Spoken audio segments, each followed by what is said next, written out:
Kasya ba ang 64 pesos sa 3 meal sa isang araw?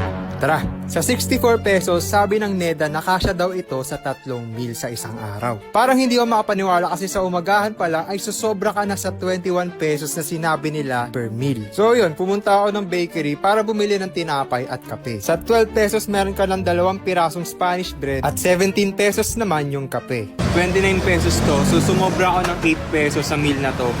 So, ibig sabihin lang yan is kailangan ko magtipid sa susunod na meal ko, which is yung lunch. So, 35 pesos na lang ang natitira sa akin at kailangan ko na mag-lunch. Magkano yung kanin niya po? 12 isa. 12. May sabaw po? Salamat po. For 12 pesos, ito ang mabibili mo. Eng-eng sabaw at kanin. At least nakapagkanin ka, di ba? Nakapagkanin ka nga pero yung ulam mo sabaw lang ng sinigang. Kung kaya ba mabubusog ba kayo dito? So 23 pesos na lang ang natitira sa atin. Sabi ng NEDA na makakabili ka daw ng noodles sa 7 pesos. Try nga natin, subukan natin kung totoo. Bili po. Magkano po yung pancit canton? 17 po, no? Thank you po. Thank you. 17, hindi 7. Anong kalokohan yun?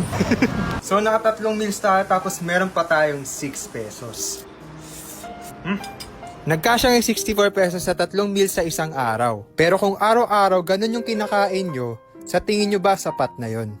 关注飞龙网，更了解菲律宾。